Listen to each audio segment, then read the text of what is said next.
Morning, everyone. Welcome to Daryl and Boo's weekly update for May the 3rd. How's it going, Boo? How's your weekend? Yeah, it was good. We were just saying before the show here that the weather people keep tricking us and posting up that it's going to rain, and then you wake up and it's not going to rain for the entire day. They kind of switch it last minute there. So I don't know what's happening with the weather pattern here, but it is it's nice. So got outside and did a bunch of biking. Actually, I should mention that F5 has a wellness day program right now for 2021, and so just to give folks a bit of a mental breather, we've had a few Fridays that are gonna have allocated as wellness days throughout 2021. So this past Friday was a wellness day, and spent that outside, so that was good. We'll chat with our guest, I guess, with what he did on his Friday as well. But yeah, that was about my weekend. How about you, Daryl? Yeah. I thought that whole idea of the wellness day was days, because I think we've got a few of them coming up. It's pretty cool, especially given that this Friday was the end of the month, and as a sales-driven organization, there's usually a big, there's a lot of emphasis at the end of every month and every quarter to make sure that, as much business is done as possible. So to do that on a Friday and kind of give almost everybody in the company a full day off, obviously there was a skeleton crew kind of making sure the lights were on, but thought that was pretty cool, pretty unusual, but great. Yeah. So so that was nice. The weekend was, as you said, it was gorgeous and sunny outside, and we spent most of it outdoors. Kind of got caught without any sunscreen on one afternoon.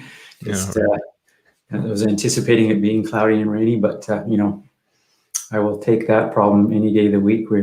We spent some time down in Olympic Village and around Falls Creek, and just enjoying the the beauty of Vancouver on a sunny day. Nice. But yeah, as you said, we've got our good friend Peter Scheffler, or as we affectionately call Chef, waiting here. So just good to hear what he was. Before I bring him on, I don't know if he thought I was going to mention this, but something I thought was cool about Chef that he mentioned this past week. In the past year, he's been working pretty hard, and he's down to a size 32 waist. So let's bring him on and congratulate Chef for that. Good job, Chef. Chef. Yeah. Thanks. Yeah, I was. I don't know the last time I wore pants that were 32s. So. Yeah, thanks very much. Thanks for calling me out on that. So yeah, it's probably a couple decades since I worked myself down this much. So I guess COVID's been crazy, but at least that's been one thing that's changed in my life. So yeah, it's good to take something that is obviously not so positive and turn it into something positive. So that's awesome. Have you got a whole new wardrobe, or are you just buying belts that are smaller and cinching up your pants? I know, but I've had to buy some new pants. The irony is I actually haven't bought a new belt yet. I was thinking on the weekend I needed to buy one, and I still have this 36 belt that literally was just hanging off of me last week. I was like, I don't even know why I've been wearing this thing. It's literally I could put my hand this way like that. There's that much room as plus, right? And it's so it feels good. It feels great. So it's nice to some fruits of the labor. So yeah, you're like a poster child for Peloton right now, I think. Yeah, I love biking. So yeah. Is that what you primarily attributed to, Chef? Before we kind of move on, is it really Peloton that's kind of made a big difference? Yeah, I think there's a few life changes here and there, but I think the biking certainly. I did 100 and some odd plus days in a row between Pelotons and just regular stuff. I think it was well over 150 some odd days on my activity on my watch saying I'd closed my rings and worked out and stuff like that. So that's definitely a change. But yeah, maybe a little different on my eating. Yeah. So yeah. Yeah. Awesome. How about the beer consumption? My beer consumption's down for sure. Yeah. I found the same thing. I'm still getting out for, as you know, Chef, I'm a big craft beer guy. So every weekend we go hit up at least one brewery, but trying to keep it down to a more reasonable pace, I guess you'd say. Yeah. I've got a beer fridge in my office, and I'm not using it as much as I probably was this time last year. So that's a difference. Yeah, and it's always stocked with craft beer too. So. Nice, very nice. So how did you spend your Wellness Friday, Chef? Relaxed. It was nice. In my role, although I'm not a global, person, there is a lot of international work that we do. And I think, honestly, I had 3 work emails on Friday. And, one was very, very early in the morning from somewhere in Asia Pacific, and everything else was, there was maybe a standard email or something that came out, which is unusual because even when you take a day off, you still have, somewhere in the world, there's something going on. So it was nice to take some time off. You know what? The one email, this goes back to the wellness of F5. One email that came through, it was heartfelt. I think actually was just some executives were sending emails just about what's going on in India and how they're trying to help what's going on in India and help we have a fairly large operation there in Hyderabad, and so they were just, reaching out, letting people know what's going on there. And I thought that was nice, helping people out. So I actually reached out to, I have an SSA, or we have an SSA in India. So I just reached out to him and hopefully, said, hey, hopefully everything's going well for you too. So that was the extent of my work on Friday. And then we bought bikes. My wife and I bought some e-bikes last week. So was raining on Friday, but I got out on Saturday to at least give it a try, just around the neighborhood in between rain. So I'm hoping the rain will end by midweek this week, and we be able to get out there and get a real run on it. So nice. Yeah, very cool. Just on the last thing I'll mention about the Wellness Friday, not to just sit here and brag about how amazing our company is, but recruiting loves to talk about the benefits that we have there, and that's one benefit we're enjoying this year. There's a lot of job openings that we have at F5 right now, 339 if you check out our f5.com/careers page. Just jobs all over the place. We do have our operation in India and Mexico, but Seattle, we see on here. Oh, Cork, actually. That would be fun. UK, all over the place. Auckland, Tokyo. So yeah, I know we have folks kind of watching from all over the place, and good place to work. We can all vouch for that. So check out f5.com/careers. Yeah, more and more becoming truly a global company. We've had offices around the world for a long time, obviously now, but a lot of these offices are growing in size and becoming pretty significant relative to North America. So cool.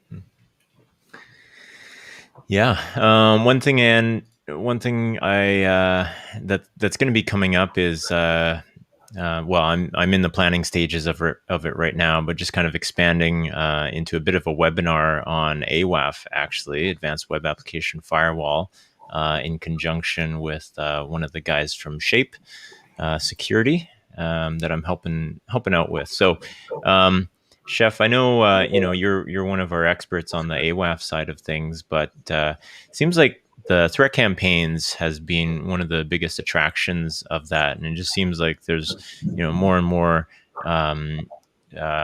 threat campaigns that are added from time to time. Are you kind of noticing that as people roll out and take advantage of AWAF features now?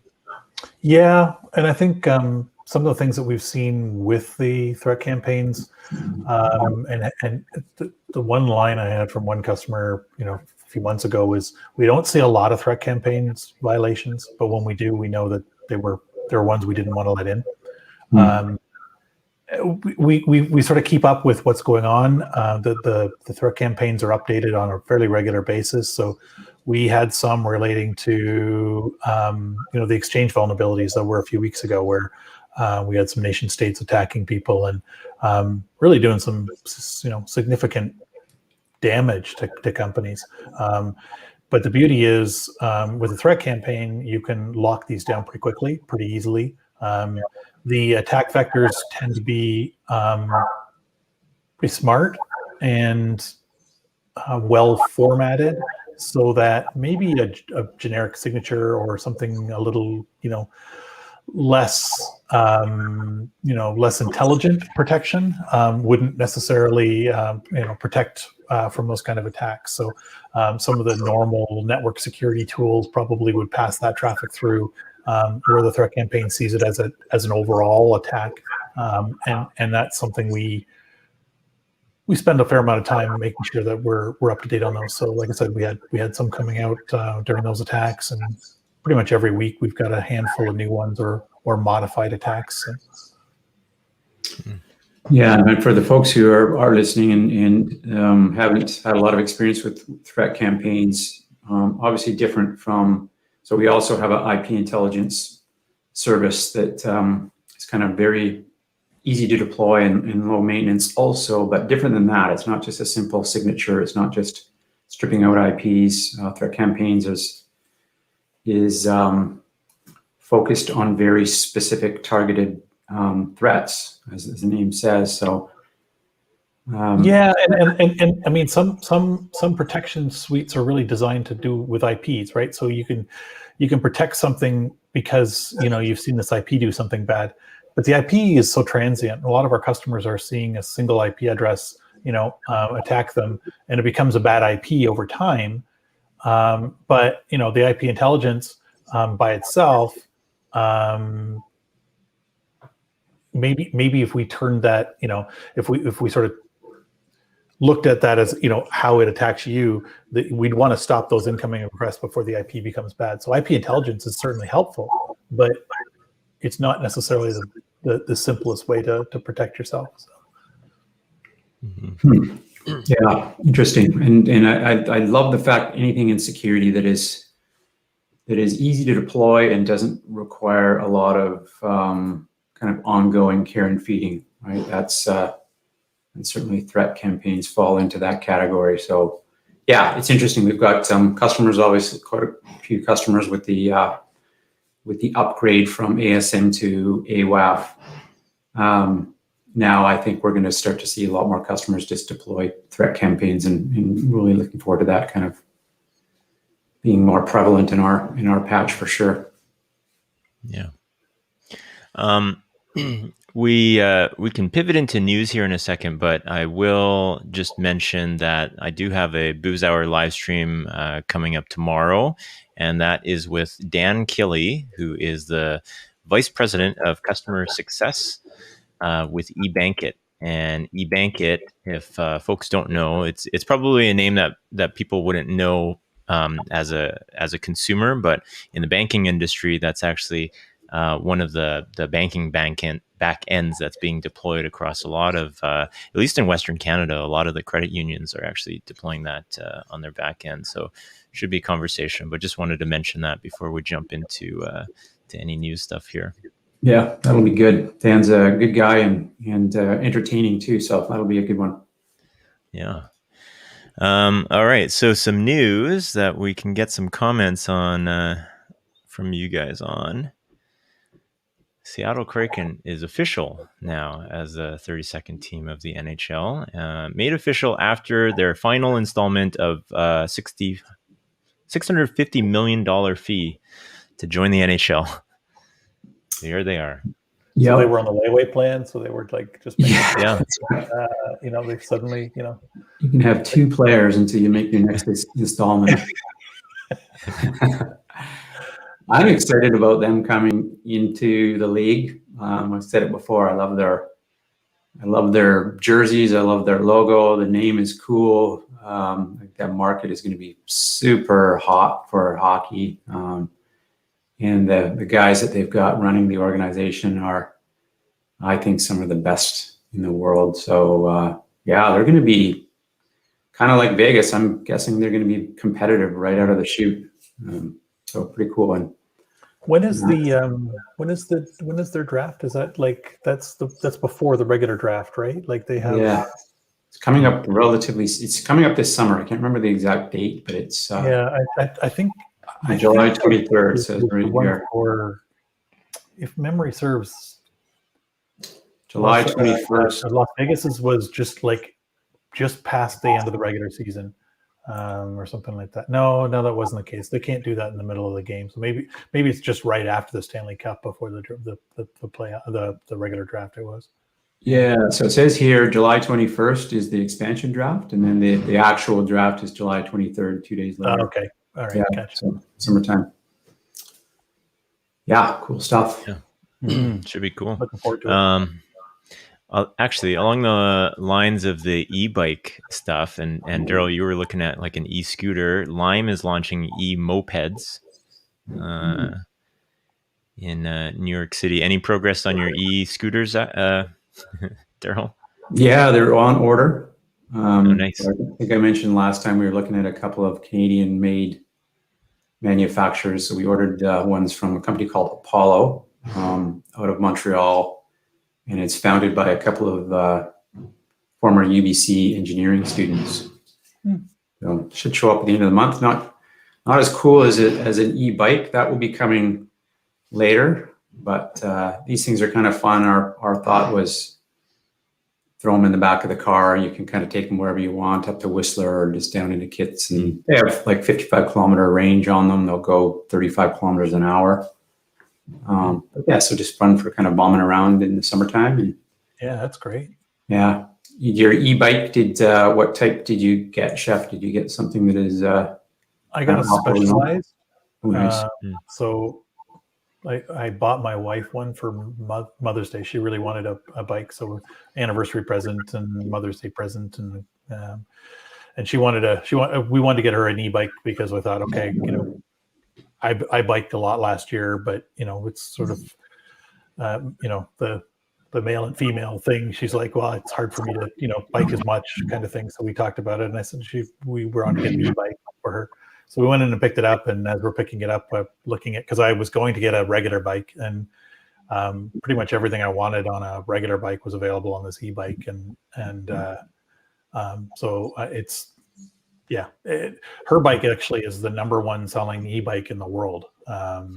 It's a Taiwanese company that makes them, Specialized, but this is like the very common one worldwide, yeah, I think it's gonna be great. I'm looking forward to it. We do the same kind of thing. Like you guys go to Whistler, we'll go up to Collingwood and throw the bikes in the back, kind of thing, for the weekend, and now we can go, 40, 50, 100K, if we really wanted to. I mean, that's the bike will do 100K on a battery charge. So, you can go at 20, 30, 40K and come back. And, you can turn, hers goes up to 4 times. So they call it the 4X. So four times when she pedals, it's 4 times the wattage. Mine does 3 times. So, we can probably go for a good day and go for a couple hours and not be dead at the end of the day. Yeah, it's really cool to watch the evolution of all these e-cycles, vehicles, what have you, and just bikes in general. We've been checking out a lot of bike stores as we've gone through this kind of e-scooter purchase, and there's just so many cool bikes, let alone electric bikes, and different styles now. Everything from, we were at this one bike shop, and it was a young couple who had a couple of very small kids, and you could actually it was, I don't know how to describe this, but it was like a big sort of compartment in the front where they both sat and pedaled from the back. And it was as opposed to the little trailer thing where you can put your kids in the back and ride them along, they're built right into the front of this. And it was very rugged, Wow. visible. So yeah, it's great. And you sit down and like I said, we were down in Falls Creek this weekend and just seeing the different types of bikes going by. Just awesome. We get more and more bike friendly here in Vancouver. More and more bike lanes happening all the time. Yeah. There's bike lanes everywhere in my town right now. Like it's great. So we can ride everywhere. And the bike shop that I was at, I mean, you can spend a lot on a bike, but you can get anything. I mean, there's like mountain bikes, like, and I mean mountain bikes that they're full on 30 some odd inch tires, drop frame with everything in it, and all they do is when you want to go up the hill, they'll just triple your power going up the hill. So you can really go up a steep, So yeah, it's. I think I think the world's going to change. I think there'll be a lot of people adopting e-bikes over the next little while. So yeah, it's cool. Yeah, electric vehicles in general. Yeah, I know electric vehicles, but yeah. Well, so along those lines here's a piece of news for you. The BC Hydro charging stations are going to start charging money now, as opposed to just charging the cars. So I think this was anticipated, and it's not. I don't think it's a whole lot more than actually if you have a Tesla, you have access to the Tesla supercharger network, and a lot of people end up with free kilometers on there anyways to use them. But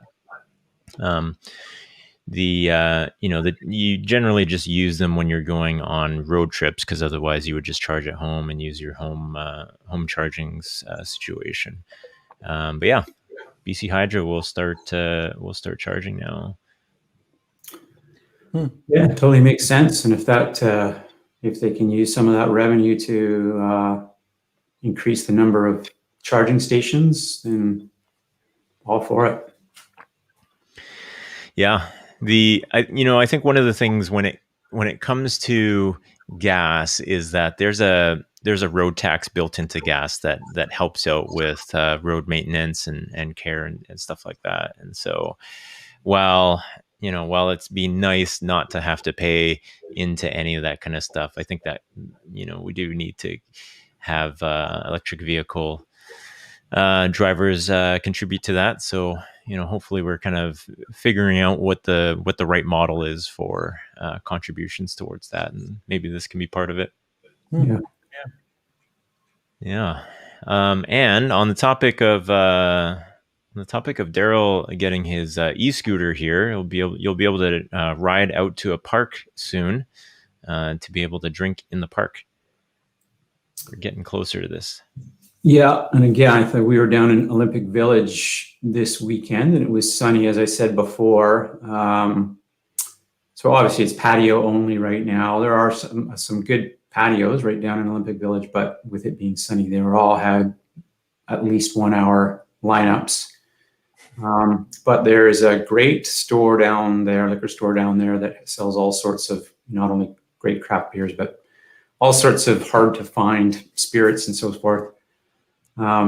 So we just went and grabbed like a single drink and sat out in Olympic Village. And I think it's more or less, I don't know if it's officially legal down there, but you find that are just more and more people are doing that and not causing any issues and recycling when they're done and all that kind of thing. So it's kind of cool that Vancouver was always known as this very uptight city and over-regulated, and it's starting to ease up a little bit, which is nice. I just saw also, Boo, I don't know if you're pulling it up on this e-news though, but talking about getting more fun things happening is in the summer of 2022, we're going to have the e-Formula One. There you go, just right on cue. Yeah, there it is. Oh, I didn't know this. This will be cool. Yes. Yeah. So high performance electric cars. Yeah. And is this a circuit that already exists in Vancouver as a new addition to the circuit, or is this a whole new thing starting in 2022? No, it's been around for a while. I don't know how long. I know that only because we were on a cruise a couple of years ago when you could still travel in Italy and France. We started off in Monaco, and they are just setting up for the Formula One. Obviously, Monaco has been on the Formula One circuit for forever. So yeah, they were just setting up for the E race while we were there, prior to the big one. Now, do they have like speakers to make loud noises for the cars? So it sounds like you're at a Formula One, or it's a good question. I don't know. That's part of the it's part of the allure of it, isn't it? Yeah, exactly. I have never been to. I've always wanted to go to Montreal. This is my brother is a huge Grand Prix fanatic, and we grew up watching the Grand Prix on TV kind of thing when we could get it, and he's still. I mean, he'll get up at 3 a.m. on a Sunday to watch the race in some faraway land. And we've always wanted to go to Montreal to see it. I've been to the Indy in Toronto, and it was an experience. It was so cool. It was there for the trial one day, and the rooster tails coming off in the rain on the tires was amazing, and the noise is cool. And it's an experience to just see the engineering behind it and the logistics behind all this stuff. It's as an engineering nerd, it's just cool to see all the things that have to happen to make these finely tuned machines and these athletes. I mean, you don't realize how in shape those drivers are. You spend the whole afternoon taking 3-4 plus Gs, and if you're not in fantastic shape, you are not going to survive. You're going to be tired by the end of the first hour. These guys are really, really, really in great, and women too, are in great shape. So it's very cool. Yeah, you're right. Physically and mentally, I couldn't even imagine the mental strain it would take to do one of those races. It's crazy. The focus you'd have to have for so long. Like you'd have to be focused on and know exactly your shift plans. You're coming into a turn plan, because every microsecond makes a difference at this level, right? You're literally battling against somebody to get a quarter of a second, 250 milliseconds off of somebody else's time to beat them, right? Yeah. We had Indy, as you probably know, in Vancouver for quite a number of years, and it was wildly successful and a great event. And like I said earlier, Vancouver had a bit of a reputation just for killing anything that looked like it was going to be remotely fun. so we just canceled it one year for no real good reason, and it never came back. So it's never came back. Yeah, it's great that this is happening. Is this the old track then that would have been Indy, I guess? It looks very similar. Because it did go down by the waterfront there. Yeah. Well, I think maybe we have to plan. We have to plan an event around that maybe next year. Yeah. I'm sure we're saving lots of money by not doing a whole lot of events right now, so this can go towards that. Actually, you know what? I'm sure this would attract, our higher ups in Seattle to do something for this. Maybe we can sponsor a car or something. Yeah, I know some people. I'll drop that idea. Yeah, let's make that happen. I worked for TELUS many years ago, and we were a big sponsor of Indy. So we were fortunate enough to have a big kind of booth in the stadiums right at the hairpin. It was where we always got ours, and it was such a fun event. Customers just loved it. I loved hosting it the entire time. But yeah, to your point, Chef, it's an amazing thing to watch live. For sure. Well, I think we are at the top of the hour here. So great to see you as always, Chef. Thanks for having me again. I can't wait till we can do this in person. This will be something we'll have to make sure we do when I get out there, to maybe the three of us sitting somewhere and actually doing this and say, hey, look, my hand can go into your camera or something. Yes. Yeah. We're getting closer. We're getting closer, but hopefully everybody gets vaccinated, gets healthy, and we get through this soon. So absolutely. Okay, thanks, folks. Thanks, Chef. Good to see everyone. Thanks, guys. Thanks for having me.